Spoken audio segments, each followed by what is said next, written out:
আসসালামু আলাইকুম প্রিয় দর্শক, অন্য মঞ্চের আলাপচারিতায় আপনাদের সকলকে আমন্ত্রণ জানাচ্ছি।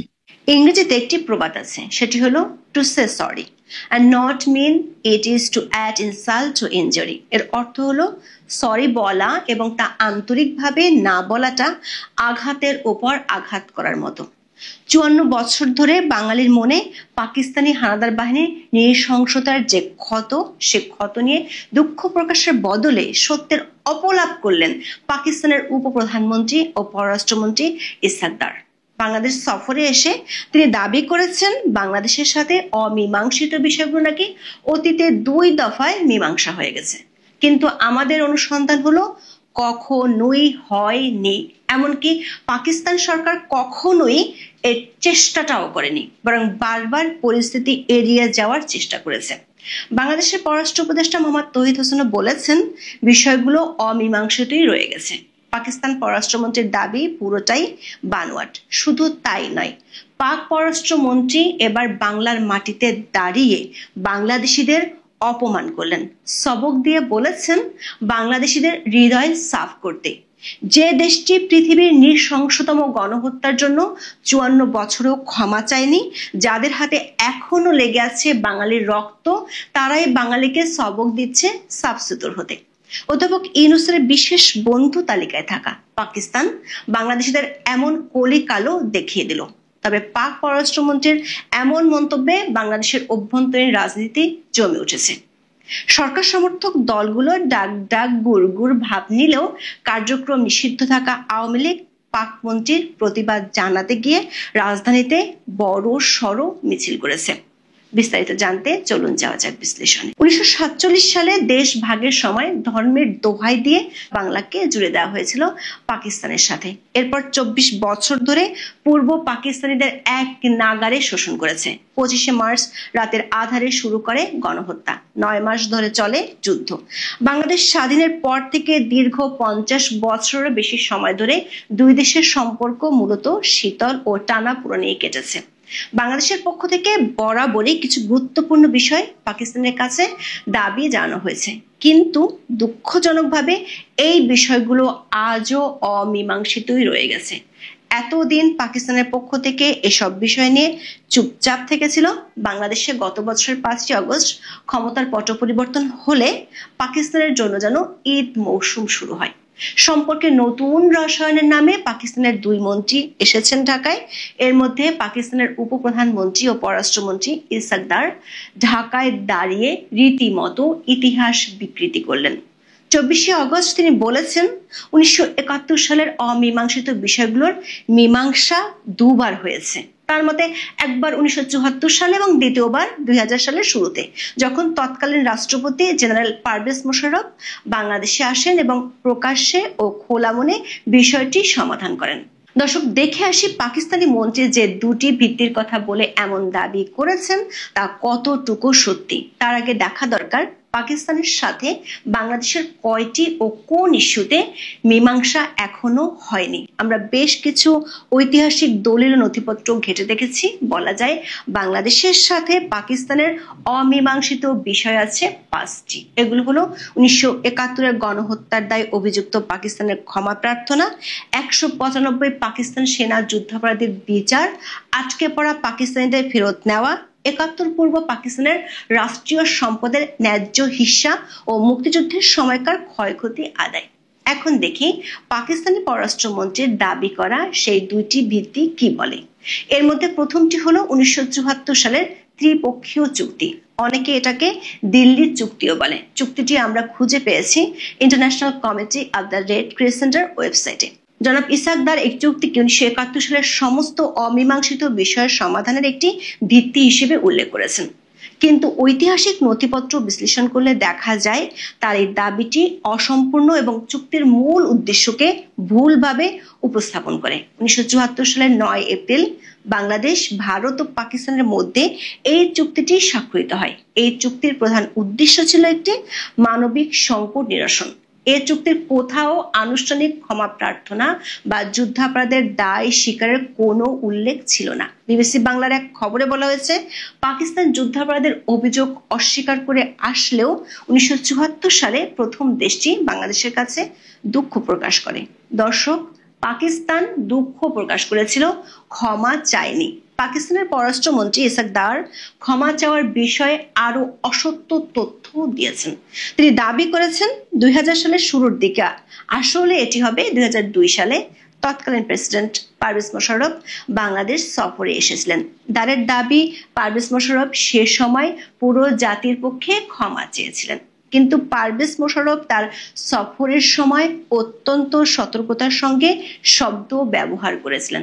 সাভারের জাতীয় স্মৃতিসৌধের ভিজিটর বুকে তিনি লিখেছিলেন, "Your brothers and sisters in Pakistan shared the pain of the event of 1971", যার অর্থ হলো 1971 সালের ঘটনার বেদনায় আপনাদের পাকিস্তানি ভাই ও বোনেরা আপনাদের সঙ্গে অংশীদার। পরে রাষ্ট্রীয় ভোজে তিনি বলেন, "We are sorry for this tragedy which has left scars on your two countries", অর্থাৎ এই বিয়োগান্তক ঘটনার জন্য আমরা দুঃখিত যা আমাদের দুই দেশে ক্ষতচিহ্ন রেখে গেছে। দর্শক, কূটনৈতিক বিশ্লেষণে সরি বা দুঃখিত শব্দটি অ্যাপোলজি বা ক্ষমা শব্দের সমর্থক নয়। দুঃখ প্রকাশ একটি আবেগপূর্ণ অভিব্যক্তি হতে পারে যা ব্যক্তিগত বা প্রাতিষ্ঠানিক দুঃখ প্রকাশ করে, কিন্তু এটি রাষ্ট্রের পক্ষ থেকে আনুষ্ঠানিকভাবে গণহত্যার দায় স্বীকার করে না। বাংলাদেশের জনগণের দীর্ঘদিনের দাবি হলো একটি আনুষ্ঠানিক নিঃশর্ত ক্ষমা যা পাকিস্তানি সামরিক বাহিনীর নৃশংসতাকে স্পষ্টভাবে স্বীকৃতি দেয়।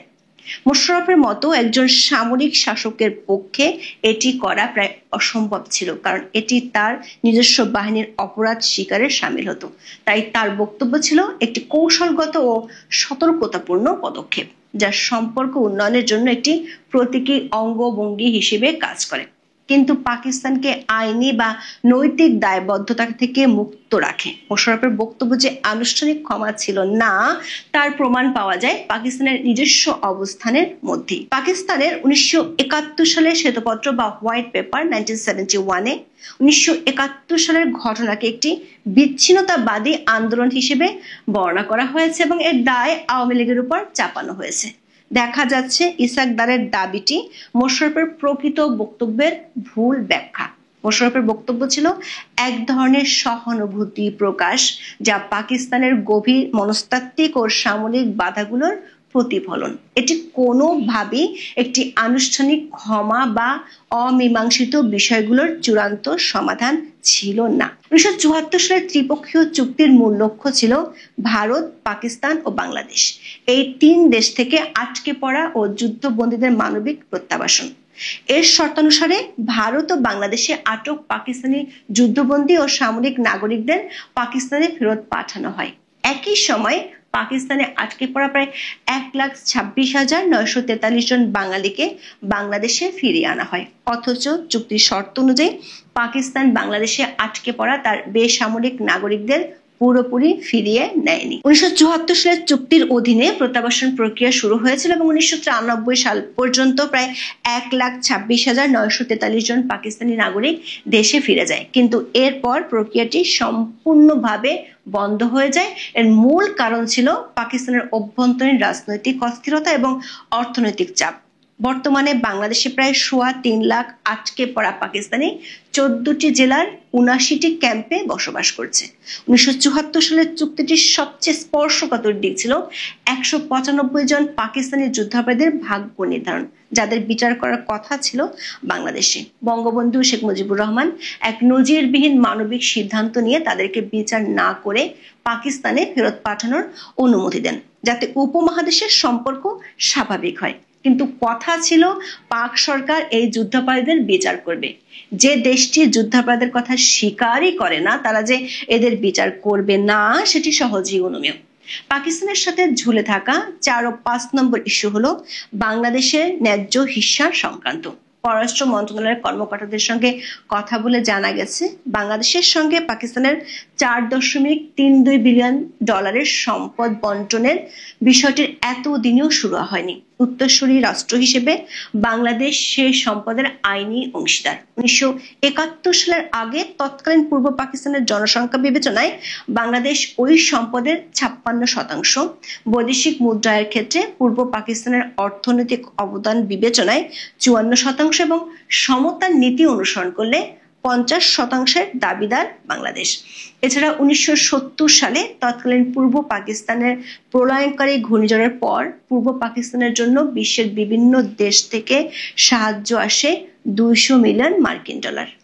এই বিদেশি মুদ্রাগুলো তৎকালীন স্টেট ব্যাংক অব পাকিস্তানের ঢাকার শাখায় রক্ষিত ছিল, কিন্তু মুক্তিযুদ্ধ চলাকালে আত্মসাতের উদ্দেশ্যে বৈদেশিক মুদ্রাগুলো স্টেট ব্যাংক অব পাকিস্তানের লাহোর শাখায় স্থানান্তর করা হয়। অর্থাৎ 71-এর আগে পাকিস্তানের কাছে বাংলাদেশের প্রাপ্য প্রায় 33,700 কোটি টাকা। অন্যদিকে পাকিস্তানের চাপিয়ে দেওয়া যুদ্ধে বাংলাদেশের ক্ষয়ক্ষতির পরিমাণ নির্ধারণ করা হয় জাতিসংঘের হিসেবে 1,249 কোটি টাকা বা $12 লাখ। সব মিলে পাকিস্তানের কাছে বাংলাদেশের মোট পাওনা $94 বিলিয়ন, যা বাংলাদেশি মুদ্রায় 34,949 কোটি টাকা। দর্শক, পাকিস্তানে বিপুল পরিমাণ বাংলাদেশি পাওনা ফেরত দেওয়ার নাম মুখে আনা তো দূরের কথা, উল্টো 2016 সালে বিপরীত দাবি করে বসেছিল। 2016 সালে পাকিস্তানি সংবাদ মাধ্যম দ্য এক্সপ্রেস ট্রিবিউনের এক প্রতিবেদন অনুসারে পাকিস্তান সরকার বাংলাদেশের কাছে প্রায় 700 কোটি টাকা পাওনা আছে বলে দাবি করেছিল। এই দাবিটি 1971 সালের আগে পূর্ব পাকিস্তানের কাছে থাকা বিভিন্ন সরকারি ঋণ ও অগ্রিমের হিসেবের উপর ভিত্তি করে তৈরি করা হয়েছে। বিগত আওয়ামী লীগ সরকার আমলে এই 5টি ইস্যু বেশ কয়েকবার পাকিস্তানের কাছে তোলা হয়েছিল। আওয়ামী লীগ আমলে পাকিস্তানের সাথে বাংলাদেশের কূটনৈতিক সম্পর্ক ছিল বেশ শীতল। গত 5 আগস্টের পর থেকে পাকিস্তান বাংলাদেশের সম্পর্কে নতুন জোয়ার এসেছে। অধ্যাপক ইউনূস পাকিস্তান প্রধানমন্ত্রী শাহবাজ শরীফের সাথে 2 বার বৈঠক করেছিলেন। গত বছরের 19 ডিসেম্বর মিশরের রাজধানী কায়রোতে অনুষ্ঠিত G8 সম্মেলনের ফাঁকে অধ্যাপক ইউনূস ইসলামাবাদের সঙ্গে ঢাকার সম্পর্ক এগিয়ে নিতে পাকিস্তানের প্রধানমন্ত্রী শাহবাজ শরীফকে 1971 সালের অমীমাংসিত সমস্যাগুলোর মীমাংসা করার আহ্বান জানান। অথচ অধ্যাপক ইউনূস সরকারের আমন্ত্রণে এসে পাকিস্তানের পররাষ্ট্রমন্ত্রী ইসহাক দার শোনালেন পুরো উল্টো কথা। শুধু তাই নয়, তিনি বাংলাদেশিদের হৃদয়ে সাফ করতে বলেছেন, যেটি রীতিমতো কূটনৈতিক শিষ্টাচার বহির্ভূত। অবশ্য 24 আগস্টের বৈঠক শেষে বাংলাদেশের অন্তর্বর্তী সরকার পররাষ্ট্র উপদেষ্টা তৌহিদ হোসেন স্পষ্ট করে বলেছেন তিনি ইসহাক দারের দাবির সঙ্গে অবশ্যই একমত নন। কূটনৈতিক শিষ্টাচারের মধ্যে থেকেই জনাব তৌহিদ হোসেন বলেছেন 1971 সালের অমীমাংসিত বিষয়গুলো শুরু হয়নি, এমনকি এগুলো নিয়ে আলোচনা চালিয়ে যেতে দুপক্ষ সম্মত হয়েছে। দর্শক, যদি ইস্যুগুলো মীমাংসিতই হতো তাহলে নতুন করে আলোচনার কোনো প্রয়োজন ছিল না। কিন্তু সাম্প্রতিক সময়ের একটি অভিজ্ঞতার কারণে এই আলোচনা আদৌ হবে কিনা তা নিয়ে প্রশ্ন তুলেছে। চলতি বছরের 17 এপ্রিল বাংলাদেশ ও পাকিস্তানের পররাষ্ট্র সচিব পর্যায়ের বৈঠক অনুষ্ঠিত হয় ঢাকায়। সেই বৈঠক শেষে তখনকার বাংলাদেশি পররাষ্ট্র সচিব জসিমউদ্দিন সাংবাদিকদের বলেছিলেন 71-এর গণহত্যার জন্য পাকিস্তানকে ক্ষমা চাইতে হবে। এমন কথা বলার কিছুদিন পরই চাকরি হারিয়েছিলেন জসিমউদ্দিন। এবার বললেন পররাষ্ট্র উপদেষ্টা। আশঙ্কা থেকে যায় তৌহিদ হোসেনকেও জসিমউদ্দিনের পরিণতি বরণ করতে হয় কিনা, কারণ সরকার সমর্থক দুটি রাজনৈতিক দল এই ক্ষমা চাওয়ার ইস্যু নিয়ে বেশ কৌশলী। কিংস পার্টি এনসিপি তো মুক্তিযুদ্ধ শব্দটি মুখে আনতে চায় না। তাদের ভাষায় ইস্যু হলো 71 নিয়ে জেল করা, আর জামাত ইসলামের কাছে এটি দুই দেশের সরকারের বিষয়। তবে 24 আগস্ট কার্যক্রম নিষিদ্ধ থাকা আওয়ামী লীগ পাক মন্ত্রীর বক্তব্যের প্রতিবাদ জানাতে গিয়ে ঢাকায় বেশ বড় বড় মিছিল করার খবর পাওয়া গেছে। 2 দিন আগে সরকার প্রেস উইং থেকে শেখ হাসিনার বক্তব্য প্রচার করলে গণমাধ্যমের ঝাঁপি বন্ধ করে দেওয়ার হুমকি দেওয়া হয়েছিল। এরই মধ্যে গত 1 বছরে আওয়ামী লীগের এমন একটি বড় মিছিল সরকার অন্দরমহলকে ভাবিয়ে তুলেছে। দর্শক, শুরু করেছিলাম একটি ইংরেজি প্রবাদ দিয়ে, শেষ করি একটি জার্মান প্রবাদ দিয়ে। জার্মানিরা বলেন, আইনে ফাউলে এন্টschuldigung ist wie ein fauler Fisch। প্রবাদটির অর্থ হলো একটা পচা অজুহাত একটা পচা মাছের মতো, অর্থাৎ যখন কোনো ব্যক্তি আন্তরিকতা ছাড়া শুধু অজুহাত দেখায় তখন তা পচা মাছের মতোই অপ্রীতিকর এবং দুর্গন্ধযুক্ত হয়। এই ধরনের অজুহাত পরিস্থিতিকে আরো খারাপ করে তোলে। পাকিস্তানের সম্পর্কের ঈদ মৌসুম করতে চায় বাংলাদেশের সাথে, সেই সম্পর্ক দিয়ে ভেঙে পড়া পাকিস্তানি অর্থনীতির উপকার করতে চায়, কিন্তু অতীতের দোষ স্বীকার না করে কালিমা মোচন না করে উল্টো বাঙালিকে সবক দিয়ে সম্পর্কের উন্নতি কি করা সম্ভব? এখন এই পর্যন্ত। সবাই ভালো থাকুন, সুস্থ থাকুন, নিরাপদে থাকুন। দেখা